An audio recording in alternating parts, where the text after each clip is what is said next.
June 8th, 1989. Richmond, British Columbia. After disappearing for 2 weeks, the body of 44-year-old Cindy James is found in the yard of an abandoned house.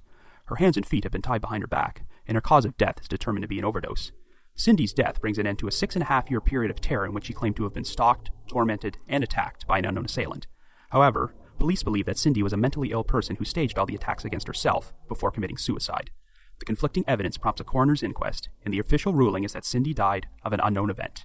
After that, the trail went cold.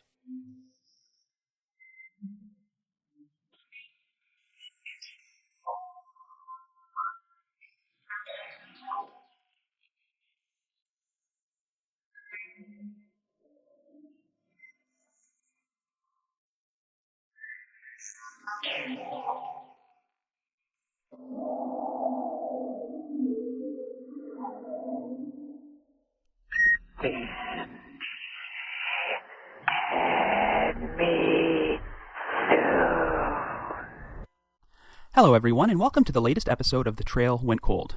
I'm your host Robin Warder, and I hope that soundbite I just played did not give any of you folks a heart attack.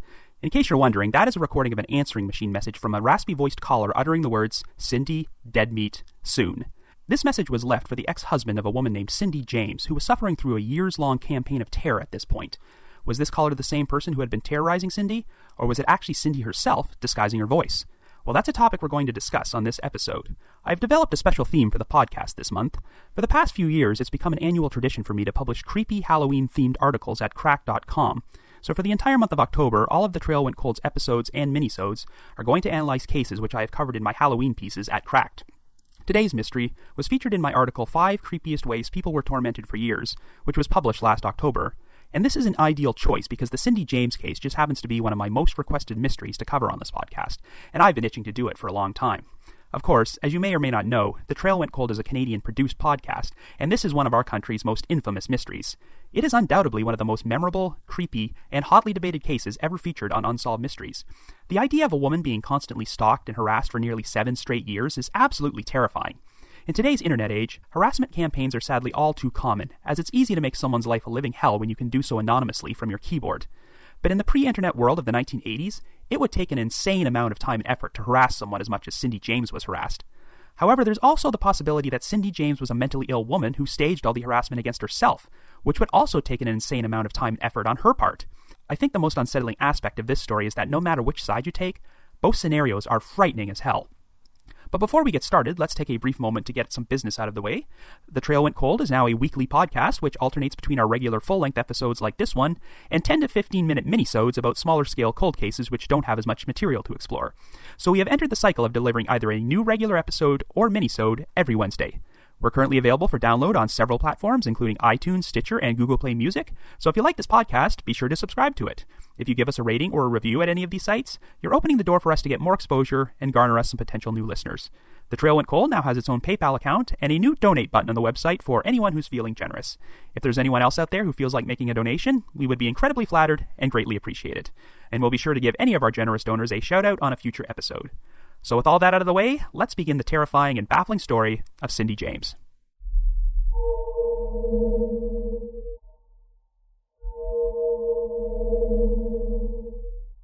Our story begins in October of 1982 in Vancouver, British Columbia.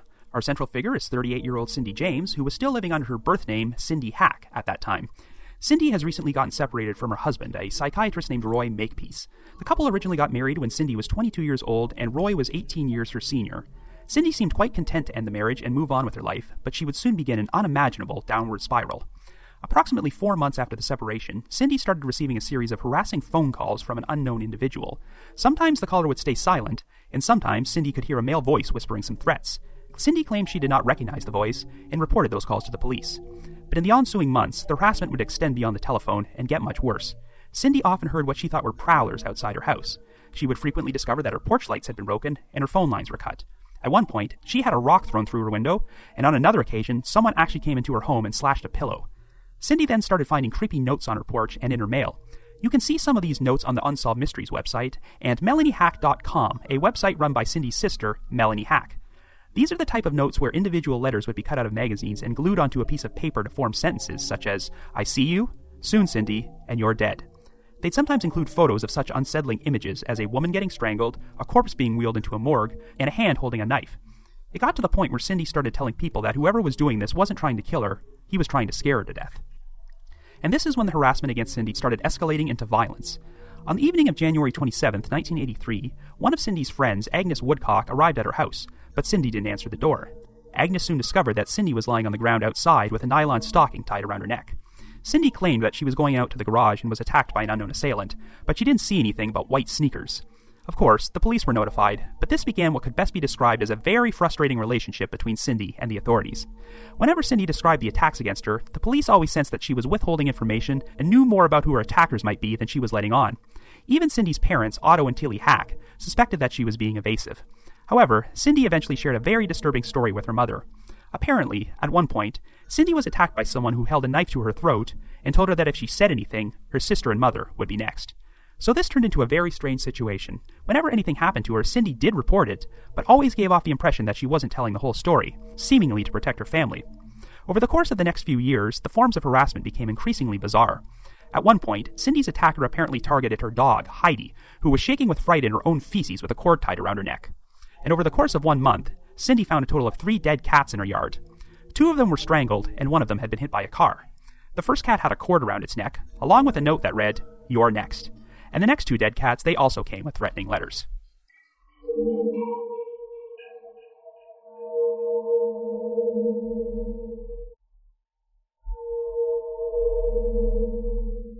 So since the police didn't prove to be much help for Cindy, she decided to hire a private investigator named Ozzie Caban to look into her case and watch over her from time to time. Since Cindy's phone lines often got cut, Caban decided to provide her with a 2-way radio to contact him in case of an emergency. Well, on the evening of January 30th, 1984, Caban heard some strange noises on the radio and ran to Cindy's house to investigate. He discovered her unconscious on the floor, and this time, a paring knife had been used to pin another creepy note to Cindy's hand, which read, "Now you must die, cunt." After Cindy got medical attention, she told everyone that she remembered seeing a man enter through her house's front gate before she was suddenly struck from behind on the head with an object, possibly a piece of wood. She then remembered someone holding her down and sticking a needle into her arm. So this seemed to imply that more than one person was involved in this particular attack. But here's the problematic part of her story. When Ozzie Caban ran up to Cindy's house, the front door was locked, and he only busted it down when he looked through the window and saw that Cindy was lying on the floor. Caban never actually saw any attackers, and there were no signs of forced entry into the house. So it was around this time period when the police started getting really suspicious. There would be this constant cycle where the police put surveillance on Cindy's house for days or weeks at a time, and nothing would happen. But lo and behold, whenever the police pulled their surveillance and left, Cindy would get attacked again almost immediately. Of course, Cindy and her family's response to this was that the police weren't exactly discreet with their surveillance, so whoever was attacking her knew she was being watched, and would wait until the police were gone before they struck again. But police still found it very troubling that they could never find any hard evidence which pointed towards a suspect. Cindy took a total of 3 lie detector tests while this was going on. On 2 of the tests, the results were inconclusive, but seemed to indicate that Cindy was being evasive. However, a 3rd test, which took place after the attack where she was stabbed through the hand, it indicated she was being truthful. During this time period, Cindy suffered a mental breakdown and would have a brief stay in a psychiatric hospital. On December 11th, 1985, Cindy disappeared and was found in a ditch 6 miles from her home. She had a black nylon stocking wrapped around her neck and was wearing a man's work boot and glove. There were cuts and bruises all over her body, and she nearly succumbed to hypothermia. However, when she recovered, Cindy claimed to have no memory at all of what happened. It was after this incident when Cindy started taking major steps to protect herself. She moved to a new house, painted her car, and changed her last name, so this is when Cindy Hack officially became known as Cindy James. But this would not bring an end to her problems. Cindy often had Agnes Woodcock and her husband Tom stay over at her house for protection, but this is when the next major incident happened. One night in April of 1986, Cindy woke up Agnes and Tom and told them she heard a noise downstairs. When they went downstairs, they discovered that the basement had been set on fire, so of course the police and the fire department were notified. But on this particular occasion, there were 2 strange details which really set off alarm bells for the police. Number 1, there were no signs of forced entry at all into the home. In fact, there was undisturbed dust and fingerprints on the outside windowsill. The evidence clearly pointed to someone inside the home starting the fire. And number 2, on this particular night, Cindy had decided to go outside alone to walk her dog at around 3 a.m., which is a very strange thing to do when someone has been constantly attacking you for 3 straight years. But on the other hand, this was one of the very few incidents in which another witness besides Cindy could actually report the presence of another individual. Per usual, Cindy's phone line was cut, so Tom Woodcock had to leave the house and go to a neighbor to call the fire department. When he ran outside, Tom claimed he saw a man standing on the curb. Tom asked him if he would call the fire department, but this guy just ran off, and no one ever saw him again. In spite of this, however, police seemed pretty certain that Cindy had set fire to the basement, and now started to seriously wonder if she had staged every single one of the alleged attacks on herself. Whatever the truth, this incident took such a toll on Cindy that she tried to starve herself to death and had to be committed to a psychiatric ward once again. This time, Cindy's stay lasted for 10 weeks, and they started examining the possibility that Cindy was staging all of her attacks because she had some sort of multiple personality disorder. However, Cindy's psychotherapist did not believe this was the case, as he even put her under hypnosis and saw no indication that she was suffering from MPD. He believed that Cindy was genuinely terrified about what was happening to her, and the fact that people were now disbelieving her story seemed to have a serious effect on her mental health. At one point, she wrote a note which said, "I still feel suicide is my best option in an unbearable situation, and as soon as I get out of here, I will carry out my plan." Cindy was finally released from the hospital, but she did not commit suicide. After the incident with the fire, she was kicked out of her house by her landlord and forced to move into a new place again. It was around this time when Cindy finally admitted to her family that she had been withholding information and thought she knew who the perpetrator was. Cindy didn't go into specifics, but she started accusing her ex-husband, Roy Makepeace, of being her tormentor. And I'm sure that thought has probably entered your mind already, given that all the harassment against Cindy began only a few months after they separated. But what's interesting is that the separation was pretty amicable. Cindy and Roy actually remained fairly good friends until they quietly divorced without incident a few years later. The police encouraged Cindy to phone Roy and confront him with her accusations while they taped their conversation, but Roy never said anything incriminating and flat out denied being responsible.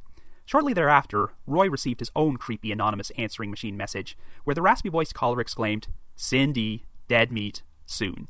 Of course, that is the exact soundbite you heard at the beginning of this episode. However, when police listened to the message, they believed it was Cindy disguising her voice. On October 26, 1988, 2 weeks after Roy received the message, Cindy suffered yet another attack of physical violence, as she was found unconscious in her car in a hog-tied position with her hands and feet tied behind her back. She was naked from the waist down, and once again, she had a nylon stocking tied around her neck. And of course, she had no memory about what actually happened to her. Throughout the decade, Cindy worked at a preschool, and her job involved working with children who had emotional and behavioral issues. As you can imagine, Cindy's ongoing problems eventually made her employee feel she should not be working with children, so she was forced out of this position. Cindy wound up getting a new job as a nurse, a field she had not worked in for several years at this point. Anyway, the total number of incidents that Cindy reported throughout the decade was nearly 100, but after 6.5 years of non-stop torment, Cindy James' life finally came to an end. On May 25, 1989, Cindy disappeared after going to a shopping mall to deposit a paycheck. Her abandoned vehicle was found in the parking lot with groceries and a wrapped gift inside. There was blood on the driver's side door, and items from Cindy's wallet were scattered underneath the car. Cindy would be a missing person for 2 weeks until a construction crew found her partially decomposed body on June 8th in the yard of an abandoned house, which was located a mile away from the mall. Much like her attack from October of 1988, Cindy's hands and feet were bound behind her back, and she had a nylon stocking wrapped around her neck. The cause of death was an overdose, as an autopsy would find traces of morphine and a sedative called flurazepam in her system. Cindy had apparently taken about 10 times the lethal amount of both these drugs. By this point, police were so certain that Cindy had staged all the attacks against herself that they ruled her death a suicide, but not surprisingly, her family and friends disagreed. As a result, a coroner's inquest was held to determine whether Cindy's death was suicide or foul play. It lasted over 3 months, and over 80 witnesses were called to testify.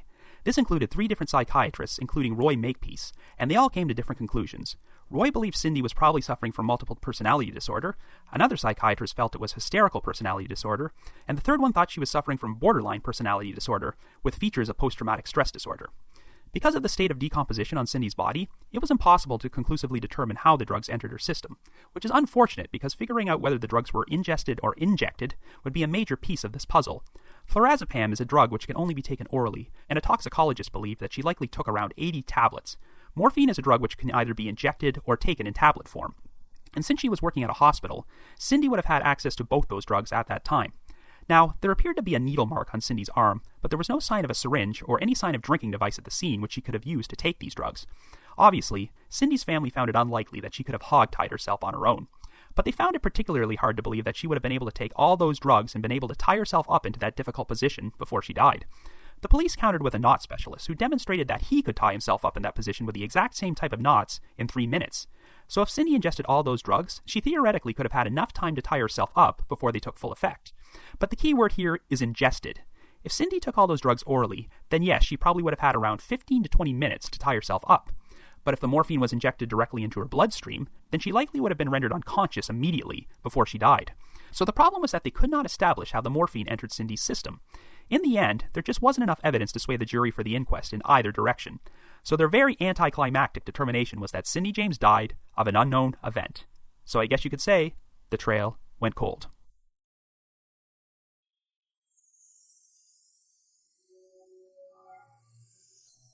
So unfortunately, there really haven't been any developments in this story within the past 27 years. Of course, the case was featured on Unsolved Mysteries, and if you go to YouTube, you can also watch segments about it on A Current Affair and the Canadian news magazine show W5. There have been 2 books published about the case. One of them, titled The Deaths of Cindy James, was written by Vancouver Sun reporter Neil Hall. The other book was called Who Killed Cindy James, and was written by journalist Ian Mulgrew, who was working at the Globe and Mail at that time, and took the viewpoint that Cindy staged everything herself and committed suicide. Neil Hall has also gone on record as saying he believes the same thing about Cindy, but he keeps his personal opinions out of his book, so The Deaths of Cindy James is a more unbiased, straightforward account of the events. Cindy's sister, Melanie Hack, has also written a manuscript titled Who Killed My Sister, My Friend, The Cindy James Story, which was supposed to be published into a book, but as far as I can tell, it never has, and I'm not sure it ever will. Years ago, Melanie visited the Unsolved Mysteries message board at the Sitcoms Online forum and posted under the handle Purple Rose to share personal insights about the case. Sadly, both of Cindy's parents, Otto and Tilly Hack, have passed away in recent years. But given the notoriety surrounding this case, there's surprisingly not a lot of information about it available online. The primary resources are the Unsolved Mysteries website and Melanie Hack's website, but there aren't many media articles to be found. However, in 2013, Cindy's story was published in a special issue of Maclean's magazine about unsolved Canadian mysteries. But the case is still widely discussed amongst true crime buffs, and opinions on it are sharply divided, and it's easy to see both viewpoints here. It is very strange that Cindy could suffer through this for 6.5 years and report nearly 100 incidents, yet no hard evidence ever surfaced which pointed to a suspect. Yet it's also very strange that Cindy could stage nearly 100 incidents and keep this up for 6.5 years without getting caught. When you consider the amount of time and effort it would require for Cindy to orchestrate the whole thing herself, it's pretty astonishing that she never left behind any hard evidence to prove this was a hoax. And herein lies my major problem with the police investigation.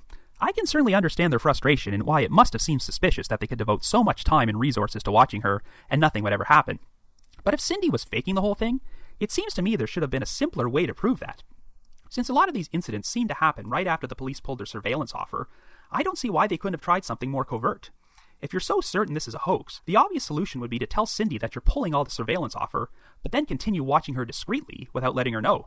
If Cindy believed the police were gone and started staging some attacks again, then boom, they've caught her in the act. Or maybe her attacker returns and they catch him in the act instead. There's no guarantee this plan would have worked, but at the very least, they should have tried it. But here's another complication involving the police. When Cindy started reporting the harassing phone calls back in 1982, the first police officer to investigate the matter was a constable named Patrick McBride, and he wound up getting romantically involved with Cindy. In fact, McBride even moved in with her for a brief period, but the relationship ended when he asked Cindy to marry him, and she was just not ready for that. The whole situation is pretty strange, but it should be said that McBride was one of the only police officers who believed Cindy's stories and supported her. At one point, McBride actually monitored one of the weird phone calls Cindy received. The caller never said anything, but McBride claimed he did hear what sounded like a woman's voice on a public address system in the background. Naturally, McBride was looked at as a possible suspect, and he was cleared, but there's an unsettling postscript to this story. 4 years after Cindy's death, McBride pleaded guilty to 2 separate incidents of sexually assaulting women, which took place in 1989 and 1991. And apparently, McBride told one of the victims that she reminded him of Cindy James. At his trial, McBride claimed that the stress of Cindy's death was a contributing factor in these incidents, and that his affair with Cindy had a negative effect on his police career. It also turned out that he had been under psychiatric care since 1984 because of a personality disorder. In the end, McBride received a 1-year jail sentence and 2 years probation for these assaults. I don't know if McBride's issues have any significance to Cindy's case, but they just add an extra element of weirdness to the whole story. And now I'm going to talk about another potential suspect. I mentioned earlier that Cindy accused her ex-husband Roy Makepeace of being her tormentor, but police never found any evidence to suggest he was responsible, and he was even out of the country when one of Cindy's major attacks took place. However, during one of her posts at the Unsolved Mysteries message board, Melanie Hack displayed a bizarre email she once received from someone who claimed that shortly before Cindy and Roy got separated, they both took a boat to the Gulf Islands to visit a psychiatrist named Dr. James Tyhurst. Well, this Dr. Tyhurst is a real piece of work. As it turned out, he was sexually abusing some of his female patients. Because of this, he was arrested by the Royal Canadian Mounted Police in November of 1989, just 4 months after Cindy's death. In 1991, Tyhurst was convicted on 5 counts of sexual and indecent assault and received a 4-year prison sentence. However, he appealed that sentence and was awarded a new trial in which he was acquitted. But in 2001, he was taken to civil court in order to pay $557,000 in damages to one of his victims. Well, it's been speculated that something happened during Cindy's trip to the Gulf Islands, and I've seen a few unsourced claims on message boards that Cindy told someone she witnessed her husband and Dr. Tyhurst cutting up and disposing of some dead bodies. There are also reports that Tyhurst worked with the CIA during the 1950s to participate in experiments involving brainwashing. So one of the most outrageous theories out there is that Tyhurst used some sort of brainwashing or mind control techniques on Cindy to slowly drive her insane. The emailer who contacted Melanie also thinks there's some significance to Cindy deciding to change her last name to James, since that happened to be Dr. Tyhurst's first name. Now, Roy Makepeace and James Tyhurst were on the faculty of the University of British Columbia during the 1960s, so they were colleagues and likely knew each other. But there is no evidence that Tyhurst knew Cindy, or that this alleged boat trip to the Gulf Islands actually happened. It's undeniable that Tyhurst was a sexual deviant and a creep. But until I hear some hard evidence that he ever crossed paths with Cindy, I will not consider him a suspect. I also have my doubts that Roy Makepeace orchestrated all these attacks on Cindy. Roy passed away of cancer in 2013, so if he actually did know something, he took those secrets to his grave. So now that we've looked at the potential suspects, let's examine the possibility that Cindy James did all this to herself. In some of the attacks against her, there are some signs which point to her staging the whole thing. I'm kind of on the fence about the incident where the note was pinned to her hand.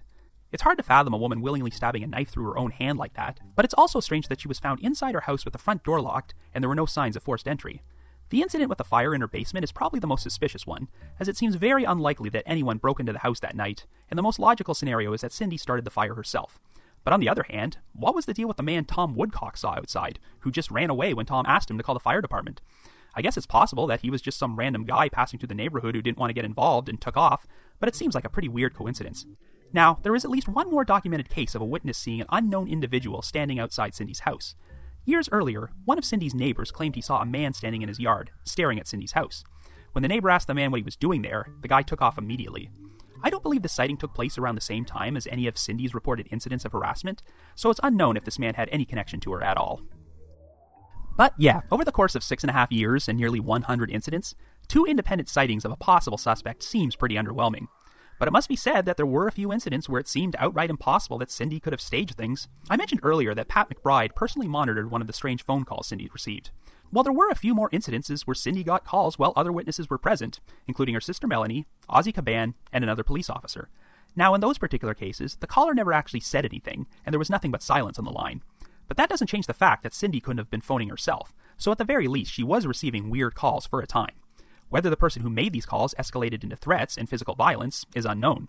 It should be mentioned that whenever Cindy received any of these calls, they were always too short to trace. And there was also one more incident where Cindy was playing cards at her home with Agnes and Tom Woodcock, and her burglar alarm went off. They then discovered that the glass window from Cindy's basement door had been removed, but the Woodcocks verified that Cindy was with them at the precise moment the alarm went off, so she couldn't have done this herself. Compared to some of the other stuff Cindy went through, the silent phone calls and the incident with the burglar alarm were relatively minor. But if there was someone else orchestrating this, it's almost like they calculated things so that the very worst incidents occurred while no one else was around. But before I share my personal thoughts, I have to address the problematic issues surrounding Cindy's disappearance and the eventual discovery of her body. Whether you believe Cindy was murdered or committed suicide, it seems very unlikely that her body could have been in the yard of that abandoned house during the entire 2-week period she was missing. During the W5 segment, Ozzie Caban actually took the film crew out to that location and pointed over to the nearest road. You could clearly see that Cindy's body would have been lying out in the open and that traffic was constantly passing by, so it seems unfathomable that she could go unnoticed for 2 whole weeks. That's why Caban is insistent that her body was dumped there. And here's an interesting tidbit. There was actually a man who lived near the abandoned house in a blue van for about 3 weeks prior to Cindy's body being discovered. He claimed that he never noticed her body or detected any rotting smell, and he had no idea that Cindy was even there until the police arrived.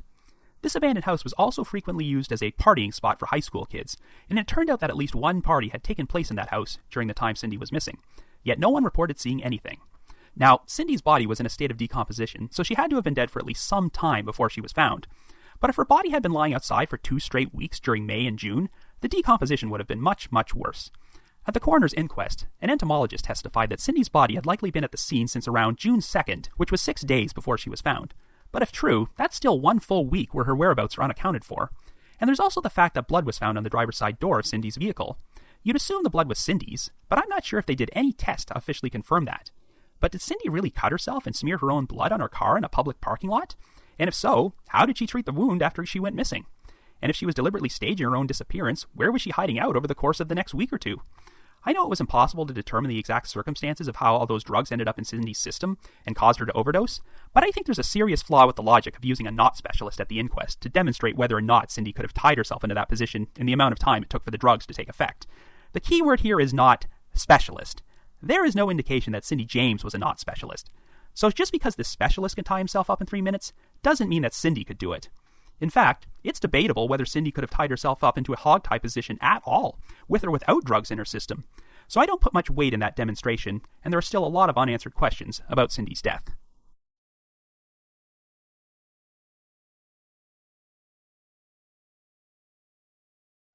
So was Cindy James murdered after being stalked for 6.5 straight years? Or did she stage the whole thing herself and commit suicide? Personally, I think the truth might lie somewhere in the middle. I do think it's likely that she staged some of the incidents, but not all of them. In fact, I'm inclined to think that the early incidents of harassment were real, and they took such a toll on her mental health that she wound up staging the attacks on herself as a response. It's possible that she became so frustrated by the police's inability to find the person responsible that she felt the need to fake some incidents in order to keep their attention focused on her. Whatever the real truth is, it's clear this woman was suffering. When you look at photos of Cindy when she's younger, she's a beautiful, vibrant woman who looks like she's full of life. It's quite jarring to compare them with photos of her from later in her life, as she looks absolutely drained, like she's enduring her own personal hell. I've pondered the possible mental disorder she might have been suffering from. I know Cindy's psychotherapist dismissed the possibility that she had multiple personality disorder, and I'm inclined to agree. None of Cindy's family or friends reported seeing any notable symptoms of this from her, and multiple personality disorder is not just something you can turn on and off at will. If Cindy had the disorder, she would have been unable to control it. It's likely that one of her alternate personalities would have surfaced while others were watching, but this never happened. It's also been theorized that Cindy was suffering from Munchausen syndrome, a disorder in which someone will fake trauma in order to garner sympathy and attention. I did suggest the possibility that Cindy did fake some incidents in order to attract the attention of the police, but if so, she likely did it as a desperation tactic, because they were unable to stop her attacker. I don't think Cindy suddenly decided in 1982 that she was going to spend the next several years constantly faking harassment just for the purpose of getting attention. The one incident that I think most points to Cindy faking something is the creepy answering machine message to her ex-husband. The caller does sound a lot like a woman trying to disguise her voice, and I'd say there's a good chance it was Cindy. But in this particular case, it might have been a desperation tactic because she had just pointed the finger at Roy, and the cops couldn't find any evidence he was responsible. So this was her way of trying to make them think that someone else was still out there, trying to kill her. Did she also decide to stage the incident where she was found tied up in her car 2 weeks later? Hard to know for sure. Overall, I just don't think Cindy would have been capable of staging everything herself. When you consider the amount of time and effort it would have required for her to pull this off, it's pretty mind-blowing that she could do it for so long without getting caught. In spite of all her problems, it was not until 1988 when Cindy lost her job. I just don't know how she could have maintained steady employment and still found the time to orchestrate this elaborate hoax. And just as an example, what about the 3 dead cats which were found outside Cindy's house? Did she actually spend a bunch of time searching around for random cats to murder and then plant in her yard? But on the other hand, who else would have that kind of sick devotion to tormenting Cindy? Since Cindy sometimes describes seeing more than one attacker, were there actually multiple people out there dedicated to making her life a living hell? Why did Cindy often seem reluctant to provide more specific details and appear to be withholding information? It's certainly plausible that Cindy would remain silent about certain things if they threatened to harm her family, but if that's the case, why report these incidents to the police in the first place? I've always wondered if Cindy was onto something when she said that someone out there was not only trying to kill her, but trying to scare her to death. Since Roy Makepeace was a psychiatrist, one possible theory I've seen online is that he was attempting to use his ex-wife as a guinea pig in some sort of bizarre experiment. You've probably heard the term gaslighting, a form of psychological abuse where someone will deliberately manipulate a victim into questioning their own sanity. What if Roy wanted to drive Cindy insane by stalking and tormenting her for a while before he stepped back and watched her destroy herself because of all the psychological abuse she endured? That sounds like a pretty compelling theory, but again, investigators found no evidence to suggest Roy was responsible, and since he and Cindy remained on good terms for a while after their separation, I see no motive for him to do this. And besides, Roy would have been in his mid-50s, early 60s around this time when these incidents took place. There were times when it seemed like Cindy's attacker had these ninja-like abilities to appear and disappear at will, and I don't think a man Roy's age would be capable of that. So unfortunately, if any of these attacks against Cindy were real, I really have no idea who could be responsible. I suppose it's possible that there was some random creeper out there who became fixated on Cindy and started off with some smaller scale harassment like obscene phone calls and prowling around her house, but then these things just did something to Cindy's mental state and caused her to snap, and the end result was her inflicting harm on herself. However, that still doesn't resolve a lot of the issues surrounding Cindy's actual death. I have to admit that I've always been on the fence about whether it was murder or suicide. If she had 80 tablets of flurazepam in her stomach, then that would point to it being an intentional overdose. Forcing someone to take that many pills just seems like a really bizarre way to kill someone. And unless Cindy's murderer just happened to be a medical professional, it seems unusual that they would even have flurazepam in their possession. Since Cindy worked at a hospital, all signs seem to point to Cindy stealing the drugs from her workplace, staging her own disappearance, and committing suicide. But there's still the uncertainty about whether Cindy could have tied herself up, and the improbability that her body was in that yard during the entire 2 weeks she was missing. So I started brainstorming a different scenario. What if Cindy did stage her own disappearance and was hiding out at someone else's place for a week or so? She then overdoses, and the person she's staying with decides to dump her body at that location. But of course, if that's the case, why would this person go to the trouble of tying her up like that? The crime scene is such a weird enigma, as it seems to point to a combination of suicide and the involvement of a second person. Could Cindy have committed an assisted suicide with someone else? Maybe, but I just have no idea who else could be involved. Overall, I'm still leaning towards the theory that Cindy was legitimately stalked and attacked for a while, but suffered some sort of mental breakdown which led to her staging some of the later incidents herself. I know this might sound like a cop-out, but I'm still undecided about whether her death was murder or suicide. But at the very least, there had to be another person involved. But I will say that if Cindy somehow staged all the incidents herself and her entire ordeal was a hoax, I still feel immense sympathy for her.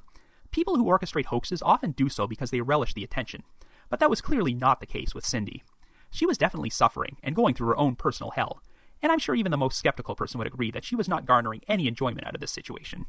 I can understand how difficult this whole ordeal must have been for Cindy's family, and it's easy to see why they've always pushed so hard to make everyone believe that Cindy's death was murder, because that's the only way they'll ever receive some sort of closure. Because if there's no bad guy here, and Cindy was just a mentally ill woman who staged the whole thing herself, then there's no way we can ever know that for sure. But for their sake, I hope that Cindy's family are able to learn the truth someday and receive closure. So that's about it for this episode. Should you have any information about what happened to Cindy James, or if you know for certain that she was a victim of foul play, please contact the appropriate authorities. But if you just have your own theory about what happened, I'd love to hear from you. Feel free to leave me a comment or send me an email at robin.warder@icloud.com. That's robin.warder@icloud.com. I want to thank all my loyal listeners and supporters out there, especially those from the Unresolved Mysteries subreddit and the aforementioned Unsolved Mysteries message board at the Sitcoms Online forum. And I also need to give my first shout out to the Spot in the Road, a new Facebook group where I hang out with some of the regular posters from that message board and discuss Unsolved Mysteries cases like this one. I hope you guys enjoyed this particular episode because this is definitely one of our most highly discussed cases. I also need to send out a big thank you to Miguel Foote, who edits and assembles this podcast together for me, and is the managing editor of The Back Row, the website which hosts this very podcast. And of course, a big shout out to Vince Nitro, who composes the eerie music you hear on every episode. If you haven't done so already, you can like us on Facebook, follow us on Twitter, or leave us a rating or a review on iTunes, Stitcher, or Google Play Music. And like I mentioned earlier, we also have a donate button on our website. So if you're feeling generous and want to express your appreciation for all the hard work we put into this podcast, we'd be extremely grateful. You can also check out my true crime and mystery articles at crack.com and listverse.com, and there's plenty of other non-true crime content you can find right here at The Back Row. So have yourself a good week, and join me next Wednesday for another Halloween-themed minisode of The Trail Went Cold.